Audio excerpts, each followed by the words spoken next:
Dear students ਅਸੀਂ ਬੇਟਾ ਇਸ ਕੁਐਸਚਨ ਤੱਕ ਪਹਿਲਾਂ ਕਰ ਚੁੱਕੇ ਹਾਂ ਆਪਣਾ ਹੋਮਵਰਕ। तो ये सीगा question what is maximum number of emission line, ठीक है ना।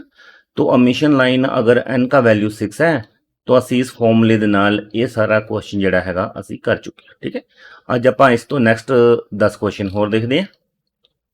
तो एटॉमिक स्ट्रक्चर ਦਾ ਹੋਮਵਰਕ ਦੇ ਅੰਦਰ ਥਰਡ ਵੀਡੀਓ ਹੈ ਤੁਹਾਡੀ ਔਰ ਅੱਜ ਦੇ ਨੈਕਸਟ 10 ਕੁਐਸਚਨ ਇੱਥੋਂ ਸਟਾਰਟ ਕਰ ਰਹੇ ਸੀ। What are the limitation, okay.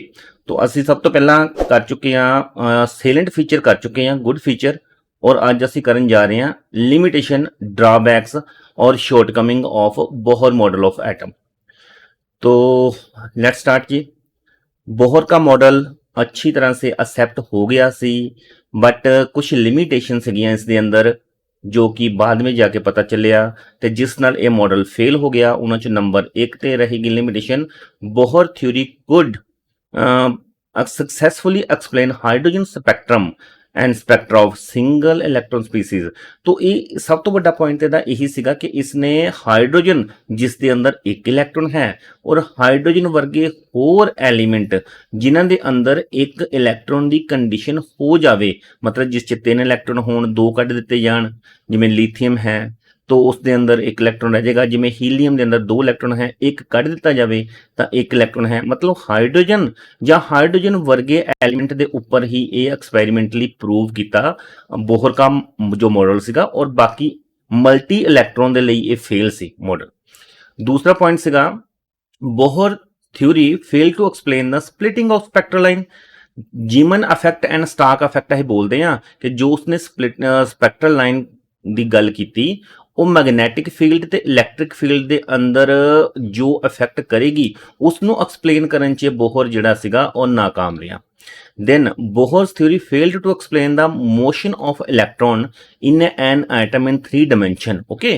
तो बोहर ने सिर्फ एक गल तां कीती है कि एक इलैक्ट्रॉन अपने ऑर्बिट च घूमदा होया प्रोटॉन के आले दुआले जिहड़ा है घूम रहा है, ठीक है ना, एलिप्टिकल सर्कल पाथ के अंदर। बट इलैक्ट्रॉन की तो होर भी बहुत सारिया रेवोल्यूशन है, वो धरती की तरह आले दुआले भी अपने धुरे के दुआले भी घूम रहा है। दैन वो wave like and particle like 2 type की मूवमेंट शो कर रहा है। तो इस तरीके नाल जस्ट बोहर जिहड़ा सी वो फेल हो गया, उसने इलैक्ट्रॉन की मोशन नूं 3 डायमेंशन दे नाल एक्सप्लेन नहीं कर पाया। Bohr theory could not explain the shape of molecule formed by combination of atom। और 5th point है de Broglie suggested that electron has dual character, it behave like particle as well as wave, but Bohr had treated electron only as a particle। और 6th and last जो इसका limitation रहा कि Bohr theory assume that an electron revolve around the nucleus at a certain fixed distance from the nucleus with a definite velocity। This is not in accordance with Heisenberg uncertainty principle। तो uncertainty principle आने तो बाद Heisenberg का तो जो movement है electron की उसकी वेलोसिटी एंड पोजीशन को अच्छी तरह से चेकआउट नहीं किया जा सकता। जो इस गल का पता लग गया तो हाइजेनबर्ग दे नाल जो थ्योरी है उस दे नाल भी जिहड़ा बोहर का मॉडल जिहड़ा फेल हो गया। तो ये 6 पॉइंट से जिन्हां दे नाल बोहर के मॉडल के अंदर लिमिटेशन पाई गई जो इसकी एक्सप्लेनेशन नहीं कर सके। नेक्स्ट क्वेश्चन है जी बेटा, what is Rydberg formula, what is the value of Rydberg constant, what is its significance, okay. तो रेबर्ग कोई भी क्वेश्चन तुहानू जो मैं दे रहा हाँ होमवर्क के लिए वो इंपोर्टेंट क्वेश्चन है और ये इस तरह का कोई भी नमैरिकल तुहानू आ सकता है। इसी करके मैं तुहाडे नाल ये डिस्कस भी कर रहा है, तुहानू हथी लिखण भी कह रहे हैं ताकि आपां नू समझ आ जाए। तो रेबर्ग का क्वेश्चन सीगा, तो in order to calculate a wavelength of spectral line, spectral line की वेवलेंथ कैलकुलेट करने के लिए जिमें कि वेव फंक्शन रेबर्ग इन्हें एक फॉर्मूला दिता थ्योरेटिकली। तो न्यू बार के वी उत्ते लाइन में न्यू बार बोलते हैं इक्वल टू आर और square bracket 1/n 1 square minus n/2 square, okay. n1 का मतलब है जो ग्राउंड लेवल का सबसे नीचे लेवल का जो शेल है, तो n2 मतलब दूसरा शेल, n पहले शेल तो दूसरे शेल तक दी मूवमेंट दे अंदर इलैक्ट्रॉन दा जो रेबर्ग कांस्टेंट r है इथे और वेव जो ए ਨਿਊ ਬਾਰ ਹੈ, ਇਸ ਨੂੰ ਅਸੀਂ ਬੋਲਦੇ ਹਾਂ wave number of spectral line. ਤੋ wave number of spectral line find ਕਰਨ ਦੇ ਲਈ ਇਹ ਫਾਰਮੂਲਾ ਜੋ ਦੇ ਦਿੱਤਾ ਗਿਆ, ਜਿਸ ਦੇ ਵਿੱਚ ਆਰ ਜੋ ਹੈ ਇਹ ਰੇਬਰਗ ਕਾंस्टेंट है और इसका वैल्यू हमेशा 109677 सेंटीमीटर -1 रहेगा। ओके, तो N1 N2 ਜਿਹੜੇ ਆ ਹੋਲ ਨੰਬਰ ਨੇ, ਇਹ ਪ੍ਰਿੰਸੀਪਲ ਜੋ ਸ਼ੈਲ ਹੈ, ਸ਼ੈਲ 1 ਤੋਂ ਸ਼ੈਲ 2 ਤੱਕ। ਓਕੇ, और इस तरीके नाल ये इत्थे वैल्यू जिहड़ी है ना N1 टू N2, अगर शैल जंप करे इलैक्ट्रॉन N1 तो 2 तक तो ये फार्मूला, अगर N1 तो N6 तक जंप कर जाए तो N1 लिखांगे, N6 लिखांगे, तो इत्थे N का वैल्यू 6 आ जाएगा। ठीक है ना, तो N का वैल्यू पुटअप करन तो बाद असी इत्थे जो wave number of spectral line है उन्होंने कैलकुलेट कर सकते हैं। और आर रेबर्ग कांस्टेंट का वैल्यू तो कांस्टेंट लेना जी असी, तो सिग्निफिकेंस ऑफ रेबर्ग फॉर्मूला जो है ये रहेगा, Rydberg formula is very useful to calculate the wave number of different spectral lines belonging to particular series in hydrogen spectra. For example, तो अही स्पैक्ट्रल लाइन कैलकुलेट करने के लिए ये फॉर्मूला यूज करते हैं। लाइमन सीरीज के लिए N1 का वैल्यू 1 है, बेलमर के लिए 2 और पास्चन के लिए असं जानते हैं 3 है वैल्यू। ठीक है ना, तो मतलब 1 तो शुरू करेंगे तो 1 तो 2 तक हो सकता है, 1 2 3 1 2 4। तो इस तरीके नाल jumping 1 level to higher level N2 का वैल्यू कुछ भी हो सकता है। ठीक है ना, तो बेलमल सीरीज की गल करांगे तो बेलमल सीरीज जिहड़ी है कभी भी N1 तो शुरू नहीं होएगी, क्योंकि N1 तो लाइमन दे लई है। बेलमर सीरीज हमेशा 2 तो शुरू होएगी, तो 2 तो शुरू होके जो नेक्स्ट शैल है वो कोई और कुछ भी हो सकता है। ठीक है ना, तो लाइमन सीरीज दे लई बेलमन एंड पास्चन दे लई ये लिखण तो बाद देन तुसी ये लिखोगे bracket series and Pfund series दा, by knowing the wave number the frequency and also the wavelength of different spectral lines can be calculated। और प्रैक्टिकली करके देखना है तो एक न्यूमेरिकल करते हैं असी इत्थे, calculate the wavelength of first and limiting spectral line in Lyman series of hydrogen spectrum। ਹੁਣ Lyman series ਦੇ ਲਈ ਹੁਣ ਵੇਵ ਲੈਂਥ कैलकुलेट करनी सीगी, तो वेवलेंथ स्पेक्ट्रल लाइंस की कैलकुलेट करने लिए N1 का वैल्यू 1, N2 का वैल्यू 2 कैसे आया, क्योंकि ये लाइमन सीरीज है, लाइमन सीरीज के लिए N1 का वैल्यू 1 रहेगा और N2 जो हायर लेवल है वो हायर लेवल मैक्सिमम 2 तक, 2 तो स्टार्ट हो सकता है, कुछ भी हो सकता है N2 का वैल्यू, लेकिन N जो बेसिक है N2 का वैल्यू 2 तक ले लेने असी। ठीक है ना, N1 तो लैके N2 तक अगर जंपिंग होएगा, क्योंकि ये बोल रहे हैं limiting spectral line in Lyman series. ठीक है ना, N1 N2 का वैल्यू पता लग गया, देन फॉर्मूले पुटअप करन तो बाद जो न्यू बार इक्वल टू वैसे 1 बाय लैम्डा जड़ा ए भी कैलकुलेशन जो है फॉर्मूला ए भी प्रूव्ड है, लेकिन असी जानते हैं कि असी तो लिखना सीगा nu bar is equal to R square bracket n by 1 by N1 square minus 1 by N2 square bracket close. Okay, लेकिन जो न्यू बार है ये इक्वल टू 1 बाय लैम्डा भी होया करदा, तो इस करके 1 बाय लैम्डा लिख देने इसकी जगह ते, तो आर का वैल्यू पुटअप करन तो बाद N1 का वैल्यू N2 का वैल्यू पुटअप करन तो बाद जो सारी कैलकुलेशन असीं कर लेने आ और लैम्डा का वैल्यू साडे कोल आ जाएगा, बिकॉज इत्थे सानू calculate the wavelength of first and limiting spectral line, wavelength calculate करन नूं किहा तां उस वेले असी इस दे अंदर आप चेंज कर लैनी है, न्यू बार दे लई असी 1 बाय लैम्डा लिखना है। तो न्यू कदों लिखना है, ਜਦੋਂ न्यू उस वेले लिखना है ਜਦੋਂ ਸਾਨੂੰ wave number of spectral line find out ਕਰਨ ਨੂੰ ਕਿਹਾ ਗਿਆ ਹੋਵੇ, लेकिन वेव नंबर नहीं ਸਾਨੂੰ ਕਿਹਾ ਗਿਆ फाइंड आउट ਕਰਨ ਲਈ वेवलेंथ, देन ਅਸੀਂ ਇਸ ਦਾ ਕਨਵਰਜਨ 1 बाय लैम्डा ਦੇ ਨਾਲ ਕਰਕੇ आंसर ਕੱਢ देंगे। ठीक है, लैम्डा का वैल्यू आ जाएगा। For limiting spectral line N1, तो लिमिटिंग स्पैक्ट्रल लाइन कित्थे तक जा सकता है, N1 तो लैके कित्थे तक जा सकता है, N2 जी वैल्यू आ वो इनफाइनाइट तक हो सकता है, बहुत दूर तक। N2 वैल्यू 2, दूसरे शैल 2 भी हो सकता, 3 भी हो सकता, 4 हो सकता, सो ऑन करते करते इनफाइनाइट तक जा सकता। अगर असी N2 का वैल्यू इत्थे इनफाइनाइट भरते हैं, देन लैम्डा का वैल्यू साडे कोल ये वाला कैलकुलेशन तो बाद आ जाएगा। तो लैम्डा अगर 2 वैल्यू भरते हैं तो दिस वन, और लैम्डा अगर limiting spectral line find out करना है तो साडे लिए आंसर रहेगा ए वाला, ये तुसी लिख लेना जी। नेक्स्ट देखते जी, इस तो बाद नेक्स्ट अपना क्वेश्चन रहेगा calculate the wavelength from the Balmer formula. Okay, अभी वेवलेंथ ही कैलकुलेट करना है लेकिन बेलमर फार्मूला तो करना है। ओके, तो बेलमर फार्मूला ਜਿਹੜਾ n2 का वैल्यू है वो 3 ਤੋਂ ਸ਼ੁਰੂ ਦੇਖੋ, ਠੀਕ ਹੈ ਨਾ। ਬੈਲਮਰ ਫਾਰਮੂਲੇ ਦੇ ਅਸੀਂ ਜਾਣਦੇ ਆ ਕਿ n1 ਹਮੇਸ਼ਾ 2 ਹੁੰਦਾ, ਕਿਉਂਕਿ ਬੈਲਮਰ ਸੀਰੀ ਜਿਹੜੀ ਆ ਉਹ ਦੂਸਰੇ ਲੈਵਲ ਤੋਂ ਸ਼ੁਰੂ ਹੁੰਦੀ ਆ ਔਰ ਦੂਸਰੇ ਲੈਵਲ ਤੋਂ ਕਿਸੇ ਵੀ ਅਗਲੇ ਲੈਵਲ ਤੱਕ ਹੋ ਸਕਦੀ ਆ। ਅਗਲਾ ਕੋਈ ਵੀ 3 ਹੋ ਸਕਦਾ, 4 ਹੋ ਸਕਦਾ, 5 हो सकता, लेकिन उन्होंने n2 के वैल्यू जो नेक्स्ट लेवल है वो सानू बेलमर सीरीज के लिए n2 का वैल्यू गिवन है 3। अगर ये n2 3 है तो n1 तो जानते हैं कि बेलमर है तो वो 2 रहेगा। तो n1 n2 वैल्यू साडे कोल आ गई। असी ये वाला फॉर्मूला जो पुटअप करना है, वैल्यू पुटअप करने तो बाद असी कोई ना कोई ये वैल्यू देखो कैलकुलेट कर ली, इन्नी निकल जाएगी। देन असी जानते हैं कि nu is equal to 1 by lambda होंदा है और lambda is equal to 1 by nu हो जाएगा। ठीक है जी। तो लैमडा ਕੱਢਣ ਦੇ ਲਈ ਅਸੀਂ ਇਹ ਸਾਰੀ ਵੈਲਿਊ ਨੂੰ 1 ਬਾਏ ਕਰ ਦਾਂਗੇ तो ਰੈਸੀਪ੍ਰੋਕਲ ਹੋ ਜਾਏਗੀ ਵੈਲਿਊ। ਸੋਲਵ ਕਰਨ ਤੋਂ ਬਾਅਦ ਜੋ ਵੀ ਆਨਸਰ ਸਾਡਾ ਇਹ ਆਇਆ ਤੇ ਇਹ ਮਿਲੀਮੀਟਰ ਨੂੰ ਨੈਨੋਮੀਟਰ ਚ ਕਨਵਰਟ ਕਰ ਦਿੱਤਾ ਗਿਆ ਜੀ। ठीक है, तो ਤੁਹਾਡਾ नैनोमीटर मिलीमीटर तक भी आंसर ठीक है, अगर सेंटीमीटर तक रखो तो भी ठीक है। मिलीमीटर आगे तो कन्वर्जन है, ठीक है ना। कन्वर्जन कैसे करी है, क्या वैल्यू मल्टीप्लाई करी है, डिवाइड करी है, तो ये नेट से देख लेना कि सेंटीमीटर को मिलीमीटर में और मिलीमीटर को नैनोमीटर में कन्वर्ट करना तो कैसे किया होगा। ठीक है जी। तो ये वाले साढ़े 3 आंसर रहेंगे ना, जो कोई भी तुसी लिखोगे वो साढ़ा ठीक आंसर होएगा जी। चलते हैं अपना नैक्सट क्वेश्चन वाल।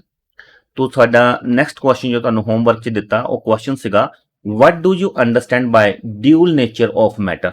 तो तुहानू ड्यूल नेचर ऑफ मैटर का क्वेश्चन आ जाए या क्वेश्चन नू चेंज करके आ जा कि what is D Broglie relationship. तो दोनों का अर्थ सेम है, दोनों का आंसर सेम देना होएगा सानू। तो सानू सब तो पहले थोड़ी सी थ्योरी इन्हां दी हिस्टरी लिखनी पेगी। तो हिस्टरी के अंदर असीं कहांगे जो ड्यूल नेचर है या डी ब्रॉगली रिलेशनशिप है, डी ब्रॉगली ने 2 साइंटिस्ट के वर्क नू मिला के अपनी इक्वेशन बनाई सी। ठीक है ना। तो वो डी ब्रॉगली रिलेशनशिप कह लो उसनू, ते जां उसनू कह लो ड्यूल नेचर ऑफ मैटर। तो उसने आइंस्टाइन की इक्वेशन को मिलाया सीगा। और इसको देखो इतना लिखने के बाद बेटा यहां से जाना आपने। तो फिर तुसी देखो एम वी प्लैंक्स की इक्वेशन और आइंस्टाइन की इक्वेशन दोनों को मिला दिया। दोनों को मिलाने के बाद लैम्डा का वैल्यू निकाल दिया h by m v. Okay, तो एम वी जो है मास इंटू वेलोसिटी मोमेंटम है जिसनों ਅਸੀਂ p ਨਾਲ डिनोट करते हैं। तो lambda is equal to h by p और इथों लैम्डा ਜਿਹੜਾ ਅਸੀਂ ਦੇਖਦੇ ਹਾਂ कि वो इनवर्सली प्रोपोर्शनल टू मोमेंटम है। ठीक है ना, इनवर्सली प्रोपोर्शनल टू मोमेंटम है। तो the above relation is known as de Broglie relationship. बहुत ही शॉर्टकट तरीके दे नाल तुहानू दस दिता, इत्थे समझा दिता गया कि उसने क्या करा डी ब्रॉगली ने कि एक तो आइंस्टाइन का इक्वेशन लिया। ठीक है ना, आइंस्टाइन ने जो सजेस्ट किया था पार्टिकल लाइक और wave like nature, dual nature, और इसने एक ले लिया जी नेक्स्ट प्लैंक्स कांस्टेंट का वैल्यू ले लिया। प्लैंक्स ने अलग से काम किया, आइंस्टाइन ने अलग से काम किया और दोनों का वैल्यू जो है वो इक्वल वैल्यू है। ठीक है ना, दोनों का वैल्यू इक्वल करके तो लैम्डा उतों इन्होंने कैलकुलेट कर लिया। ठीक है, तो इतने तक तुसी इसका आंसर लिख लेना है। देन ड्यूल नेचर तो बाद अपना नेक्स्ट क्वेश्चन है what do you understand by Heisenberg uncertainty principle. तो हाइजेनबर्ग 1927 तो हिस्ट्रिकल डेट भी लिखांगे असी। तो इसने कहा सीगा भी it is impossible to measure simultaneously both position and momentum of microscopic particle. Microscopic particle के ऊपर ही हाइजेनबर्ग का प्रिंसिपल लगेगा। और इसने कहा था कि बहुत मुश्किल है, असंभव है कि एक ही समय पर एक ही सिचुएशन में किसी पार्टिकल जो माइक्रोस्कोपिक है उसका मोमेंटम एंड उसका पोजीशन को कैलकुलेट कर लेना। और मैथमेटिकली इसका जो डेरिवेशन था वो था डेल्टा एक्स पोजीशन के लिए इंटू डेल्टा पी मोमेंटम के लिए, और ये इक्वल टू और ग्रेटर देन रहेगा h बाय 4 पाई, जो कि h भी कांस्टेंट है, 4 भी कांस्टेंट है, पाई भी कांस्टेंट है। तो ये वाला मैथमेटिकल रिलेशनशिप दिया था हाइजेनबर्ग ने। तो इसमें डेल्टा एक्स क्या है, uncertainty in position, h flux constant और delta p uncertainty in momentum. तो since h by 4 pi is constant, this means that the two are inversely proportional to each other. Thus, if position is known with more accuracy, there will be more uncertainty in momentum and vice versa. Okay, तो इतना आपने लिखना है जी। Then why is Heisenberg uncertainty principle not useful in daily life. तो ਅਸੀਂ ਆਪਣੀ ਰੋਜ਼ਮर्रा की लाइफ के अंदर अनसर्टेनिटी प्रिंसिपल लागू कर सकते हैं, इसनू ओबे करना चाहिए, ओबे होएगा ਜਾਂ नहीं होएगा। तो कह रहे हैं कि Heisenberg principle is applicable only for moving microscopic particle, moving microscopic particle which is not visible to naked eye. तो ये तो सिर्फ माइक्रोस्कोपिक पार्टिकल ਦੇ ਲਈ ਹੈਜ਼ਨਬਰਗ ਨੇ ਕੰਮ ਕੀਤਾ, वो भी मूविंग ਮਾਈਕਰੋਸਕੋਪਿਕ ਪਾਰਟੀਕਲ। तो ਅਸੀਂ ਆਪਣੀ ਲਾਈਫ ਦੇ ਵਿੱਚ मूविंग ਮਾਈਕਰੋਸਕੋਪਿਕ ਪਾਰਟੀਕਲ ਦੇ ਲਈ ਕਿੰਨਾ ਕਿ ਇਹਨਾਂ ਦੇ ਕੰਟੈਕਟ 'ਚ ਆਨੇ, ਅਗਰ ਆਨੇ ਵੀ ਤਾਂ ਉਹਨਾਂ ਦਾ ਸਾਡੇ ਤੇ ਕੋਈ ਪ੍ਰਭਾਵ ਨਹੀਂ ਪੈਂਦਾ। As we do not come across microscopic particle like electron in daily life. तो ਕਿੰਨੇ ਕੇ ਇਲੈਕਟ੍ਰੋਨ ਸਾਡੇ ਨਾਲ ਆ ਕੇ ਟਕਰਾ ਰਹੇ ਨੇ, ਕਿੰਨੇ ਕੇ ਇਲੈਕਟ੍ਰੋਨ ਸਾਡੇ ਤੇ ਅਫੈਕਟ ਪਾ ਰਹੇ ਨੇ, ਨਥਿੰਗ। तो ਅਸੀਂ ਕੀ ਕਵਾਂਗੇ, so it can be safely ignored. तो ਅਸੀਂ ਆਪਣੀ ਲਾਈਫ ਦੇ ਵਿੱਚੋਂ ਹੈਜ਼ਨਬਰਗ ਅਨਸਰਟੇਨਟੀ ਪ੍ਰਿੰਸੀਪਲ ਨੂੰ ਇਗਨੋਰ ਕਰਕੇ ਚੱਲਦੇ ਹਾਂ। ਔਰ ਇਹ ਕੰਮ ਕਿੱਥੇ ਕਰੇਗਾ, ਸਿਰਫ ਮੂਵਿੰਗ ਮਾਈਕਰੋਸਕੋਪਿਕ ਪਾਰਟੀਕਲ ਜਿੱਥੇ ਬਹੁਤ ਮਾਈਨਰ ਪ੍ਰੈਕਟੀਕਲ ਐਰਰ ਹੋਵੇ ਉੱਥੇ ਹੀ ਅਸੀਂ ਇਸ ਦੀ ਕੈਲਕੂਲੇਸ਼ਨ ਨੂੰ ਮਹੱਤਤਾ ਦੇ ਰਹੇ ਹਾਂ। ਆਪਣੀ ਲਾਈਫ ਦੇ ਵਿੱਚ, ਸਾਡੀ ਲਾਈਫ ਦੇ ਵਿੱਚ ਹੈਜ਼ਨਬਰਗ अनसर्टेनिटी प्रिंसिपल का कोई महत्व नहीं है। ठीक है जी। देन आगे चलो, तो how will you distinguish between orbit and orbital. तो ऑर्बिट एंड ऑर्बिटल का डिफरेंस देख लेने, ये भी क्वेश्चन सी ਤੁਹਾਨੂੰ। तो ऑर्बिट एक वेल डिफाइंड सर्कुलर पाथ है, उसਨੂੰ ऑर्बिट कहते हैं। और ऑर्बिटल क्या है जी, उस पाथ के अंदर छोटे छोटे से कुछ ब्लॉक्स है जिसके अंदर इलेक्ट्रॉन रह रहे हैं, उसको असी ऑर्बिटल कहते हैं। तो it represent planar motion of electron, it represent 3 dimensional motion of electron. और orbit is circular in shape. और ऑर्बिटल तो एस कई तरह के हो सकते हैं। एस वाले जो है स्फेरिकल है, पी वाले डंबल शेप है, और डी वाले जेडे ऑर्बिटल है और डबल डंबल शेप है। ठीक है ना। तो ऑर्बिटल अलग अलग शेप के हो सकते हैं। नेक्स्ट डिफरेंस रहेगा, तो ये वाला लिख लेना आपने, the maximum number of electron in N orbit. किसी एक घर के अंदर, ऑर्बिट के अंदर इलैक्ट्रॉन देखने हो तो फार्मूला लगाओ 2n²। n का वैल्यू है प्रिंसिपल क्वांटम नंबर ए 1 2 3 4। जिस शैल के बारे कैलकुलेट करना है वो लगा दो, तो टोटल उस शैल के अंदर इलैक्ट्रॉन आ जाएंगे। लेकिन किसी ऑर्बिटल के अंदर कोई फॉर्मूला लगाने की जरूरत नहीं है। किसी भी एक ऑर्बिटल के अंदर मैक्सिमम 2 इलैक्ट्रॉन ही रह सकते हैं। N orbit has a fixed location from nucleus, N orbital is not situated at exact distance. Okay. तो 6th पॉइंट है, there is certainty about the position and momentum, there is no certainty of position and momentum। इसके बाद अपना बेटा next question सीगा, what are quantum number, explain briefly various quantum number which completely specify an electron in an atom. तो quantum number ਨੂੰ ਅਸੀਂ ਪਹਿਲਾਂ ਵੀ detail ਨਾਲ कर चुके हैं। तो ਅਸੀਂ ਅੱਜ फिर एक बार क्वेश्चन के अंदर सारी क्वांटम नंबर स्टडी कर लेने हैं। तो quantum number A set of number used to provide complete description of an electron in an atom are called quantum number. तो मतलब कि किसी एक इलैक्ट्रॉन का एटम के अंदर जो एक कंप्लीट एड्रैस है उसनू असी क्वांटम नंबर नाल जान सकते हैं। वो यही कह रहे हैं, a set of number use to provide complete description, use to provide complete description कह लो चाहे कंप्लीट एड्रैस कह लो of an electron in an atom are called quantum number. और असी ये भी जानते हैं किसी भी एक इलैक्ट्रॉन के चारे चारे क्वांटम नंबर की जो वैल्यू आ किसी उस एटम के अंदर किसी होर इलैक्ट्रॉन की सेम वैल्यू नहीं होया करती है। किसी 2 इलैक्ट्रॉनों के 3 क्वांटम नंबर तो आपस में मिल सकते हैं, लेकिन एक दे अंदर तो डिफरेंस जरूर रहेगा। और आप भी कह दें कि क्वांटम नंबर किसी इलैक्ट्रॉन के फिंगरप्रिंट्स है, तो हर एक दे फिंगरप्रिंट्स अलग अलग होंगे हैं। तो इस तरीके ना एड्रैस है हर एक इलैक्ट्रॉन का, एड्रैस भी हर एक इलैक्ट्रॉन का अलग अलग है। तो 4 तरह के क्वांटम नंबर फाइंड आउट हुण तक हुए ने। तो उन्होंने principal quantum number, azimuthal quantum number, magnetic and spin quantum number. और ये वो क्वांटम नंबर ने जो कि सानू किसी इलैक्ट्रॉन की पोजीशन ਜਾਂ एड्रैस दसते ने किसी एटम के आले दुआले कित्थे जाके किहड़े घर विच किहड़े ऑर्बिटल 'च इलैक्ट्रॉन कोई ਬੈਠਾ ਹੋਇਆ, ਠੀਕ ਹੈ ਨਾ।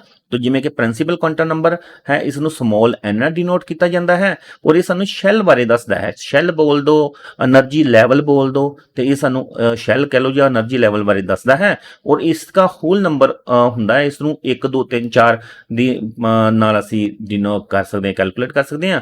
ਔਰ ਸਮੋਲ n ਨਾਲ ਤਾਂ ਅਸੀਂ ਇਸ ਨੂੰ ਡਿਨੋਟ ਕਰਦੇ ਹਾਂ, ਤਾਂ ਛੋਟੀ ਕਲਾਸਾਂ 'ਚ ਅਸੀਂ ਇਸ ਨੂੰ ਇਸ ਤਰ੍ਹਾਂ ਵੀ ਕਰ ਰਹੇ ਸੀਗੇ, k l m n ਦੇ ਨਾਲ ਵੀ ਲਿਖਦੇ ਸੀਗੇ, ਜਿਵੇਂ ਕਿ n का वैल्यू 1 2 3 4 5 रहेगा और ऑर्बिट ही, ये ऑर्बिट ही तो है ना, पहला ऑर्बिट दूसरा ऑर्बिट, या इस तरह कह लो पहला शेल दूसरा शेल तीसरा शेल, या इस तरह कह लो पहला एनर्जी शेल दूसरा एनर्जी शेल तीसरा एनर्जी शेल। ओके, तो जिस तरह मर्जी कहो, तुहाडी मर्जी, इसनों असीं ऑर्बिट भी कहने आ। एक दा मतलब हो गया के शेल, दो दा मतलब एल शेल, तीन दा मतलब एम एंड सो ऑन। और प्रिंसिपल क्वांटम नंबर सानू की दसदे ने, the size of orbital and the distance of the electron from nucleus, then energy of electron.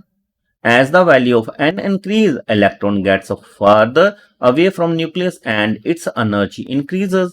Maximum number of electron, किसी एक शेल ਦੇ अंदर मैक्सिमम कितने इलेक्ट्रॉन हो सकते हैं, उस प्रिंसिपल क्वांटम नंबर का वैल्यू देखो क्या है, 1 है 2 है 3 है, और उसको फार्मूला लगा दो 2n स्क्वायर। जैसे कि पहला क्वांटम नंबर 1 है और value 2n square, 2 into 1 square मतलब 2, पहले शेल से सिर्फ 2 इलेक्ट्रॉन, और दूसरे शेल के लिए n का वैल्यू 2 है तो 2 स्क्वायर मतलब 2 to the 4, 4 to the 8, 2n square 8 value, then 3 के लिए 18 वैल्यू और 4 के लिए 32।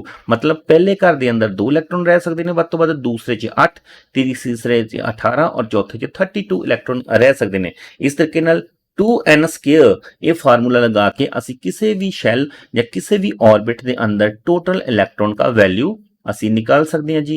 ਐਜ਼ੀਮੂਥਲ ਕੁਆਂਟਮ ਨੰਬਰ ਕਿਆ ਹੈ, ਐਜ਼ੀਮੂਥਲ ਕੁਆਂਟਮ ਨੰਬਰ ਨੂੰ ਸਮੋਲ l ਦੇ ਨਾਲ ਡਿਨੋਟ ਕੀਤਾ ਜਾਂਦਾ ਹੈ। ਔਰ ਐਜ਼ੀਮੂਥਲ ਕੁਆਂਟਮ ਨੰਬਰ ਫਾਈਂਡ ਆਊਟ ਕਰਨ ਲਈ ਸਾਨੂੰ n ਦਾ ਵੈਲਿਊ ਪਤਾ ਹੋਣਾ ਚਾਹੀਦਾ ਹੈ। ਦੈਨ ਡਿਨੋਟਸ ਦਾ ਸਬ ਸ਼ੈਲ, ਜਿਵੇਂ ਕਿ ਪ੍ਰਿੰਸੀਪਲ ਕੁਆਂਟਮ ਨੰਬਰ ਸ਼ੈਲ ਬਾਰੇ ਦੱਸਦਾ ਹੈ, ਐਜ਼ੀਮੂਥਲ ਕੁਆਂਟਮ ਨੰਬਰ ਸਾਨੂੰ ਸਬ ਸ਼ੈਲ ਬਾਰੇ ਦੱਸਦਾ ਹੈ, ਠੀਕ ਹੈ ਨਾ। ਸਬ ਸ਼ੈਲ ਛੋਟਾ ਘਰ, ਜੋ ਕਿ ਘਰ ਦੇ ਅੰਦਰ ਛੋਟੇ ਛੋਟੇ ਘਰ। तो specify the angular momentum of the electron and signify the shape of orbital, ये सानू ऑर्बिटल दी शेप बारे भी दसदा है। जिमें कि इसकी वैल्यू अगर फाइंड आउट करनी है, एल का वैल्यू 0, तो असी इथों फाइंड आउट करने लिए value L 0 to n -1, 0 to n -1 तक असीं चलना पेगा, तां साडे कोल आएगी वैल्यू। मतलब 0 टू n -1 मतलब n का वैल्यू पता हो तो l की वैल्यू असी निकाल सकते हैं। जिमें कि n का वैल्यू अगर 1 है तो l का वैल्यू होएगा 0 टू n -1, n -1 मतलब n का मतलब 1 वैल्यू, 1 -1 0, 0 तो 0 मतलब 0, तो यदि अंदर सिर्फ एक ही ऑर्बिटल रहेगा 1s।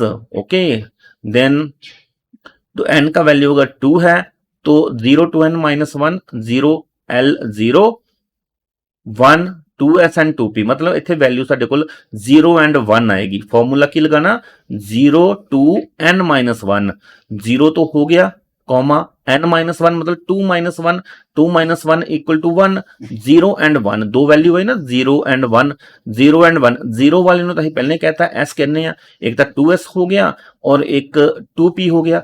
तो 1 के लिए ओनली 1s, 2 के लिए 2s एंड 2p, 3 के लिए 3s 3p 3d, 4 के लिए 4s 4p 4d 4f। 0 का मतलब है s ऑर्बिटल, 1 का p, 2 का d एंड 3 का मतलब है f ऑर्बिटल। ओके, तो इस तरीके नाल असी वैल्यू फाइंड आउट कर सकते हैं। ये सारा कुछ लिखण तो बाद देन तुसी thus once n is fixed, lower the value of l, lower the value of energy, Jinnah value छोटा रहेगा उन्नी उदी एनर्जी घट रहेगी। ठीक है जी। 4s देखो जी, n का वैल्यू अगर 3 है तो ऑर्बिटल तो अंदर होंगे 3s 3p 3d, ठीक है ना। लेकिन 3d की वैल्यू एनर्जी सब तो ज्यादा, फिर 3p दी तो फिर 3d, इन्होंने दोनों n प्लस l वैल्यू के नाल एनर्जी असी कैलकुलेट कर सकते हैं। वो असी अगे जाके अबू प्रिंसीपल दे विच देखांगे जो असी ऑर्बिट इलैक्ट्रॉनिक कन्फिगरेशन करनी है। तो उस तो बाद बेटा तुसी अगे ये लिखना है designation of azimuthal quantum number. असी कड्ढण दे लई एक चार्ट बना लांगे एक। तो एल का वैल्यू अगर 0 है या 1 है 2 है या 3 है तो उहदे लई ऑर्बिटल किहड़ा होएगा, S P D and F. और शेप जेड़ा है एस का मतलब है शार्प, तो पी का मतलब है प्रिंसिपल, डी का मतलब है डिफ्यूज, एफ का मतलब है फंडामेंटल, और शेप ऑफ सबशेल जेड़ा रहेगा ये सफेरिकल है, जो पी ऑर्बिटल होंगे डंबल शेप, डी डंबल, ठीक है डबल डंबल है, और एफ का मतलब है कॉम्प्लिकेटेड शेप है, F complicated shape. Okay, maximum number of electron find करने हैं, अगर एल की वैल्यू के नाल इलैक्ट्रॉन फाइंड करने हैं, एन के नाल ਅਸੀਂ फाइंड आउट कर ले सके 2n स्केयर, एल की वैल्यू नाल नंबर ऑफ इलैक्ट्रॉन फाइंड करने हैं, तो ਅਸੀਂ ਇਹ भी फार्मूला लगा सकते हैं कि 2 ब्रैकेट तो बाहर रखो, अंदर जाकर 2l + 1। ओके, तो अगर 2 को मल्टीप्लाई अंदर दोनों से कर दोगे तो ये भी फार्मूला बन जाता 4l + 2। तो l का वैल्यू अगर 1 है 1, तो 4 1 जा 4, 4 + 2 6, एल का वैल्यू 1 होएगा तो वो देखो पी ऑर्बिटल होएगा ना, तो उसके अंदर 6 इलैक्ट्रॉन आए, मतलब पी के अंदर 6 इलैक्ट्रॉन आते हैं। अगर एल का वैल्यू असी 0 पुट करते हैं, 0 × 4 = 0 हो जाएगा, 0 + 2 = 2, तो एल का वैल्यू 0 पुट की तो 2 इलैक्ट्रॉन आते हैं, इसका मतलब एल का वैल्यू 0 और 2 इलैक्ट्रॉन एस ऑर्बिटल च हमेशा 2 इलैक्ट्रॉन होंगे हैं।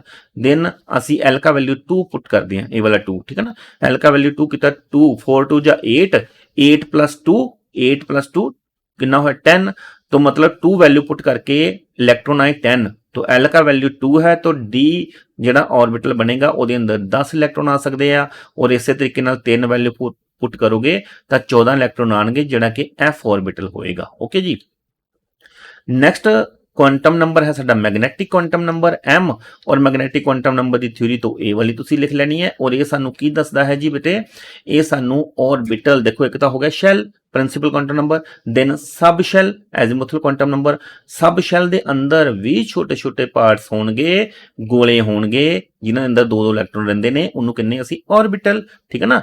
तो सब तो पहला ऑर्बिट हो गया, फिर ऑर्बिट तो अगे सब शैल हो गया, ज्यादा कह लो शैल, सब शैल, ऑर्बिटल, देन ऑर्बिटल। तो ऑर्बिटल मैग्नेटिक क्वांटम नंबर ना फाइंड आउट किया जाएगा, ये होएगा -L2 + L, -L2 + L दे नाल फाइंड आउट किया जाएगा। थ्योरी तुसी ये लिख लेनी है, प्रैक्टिस असी इत्थों कर लेनी है। अगर L का वैल्यू 0 है, M 0 होएगा, L का वैल्यू 1 है, तो 1 के लिए -1 0 + 1, L का वैल्यू 2 है, -2 -1 0 + 1 + 2, तो देखो 5 ऑर्बिटल आ गए।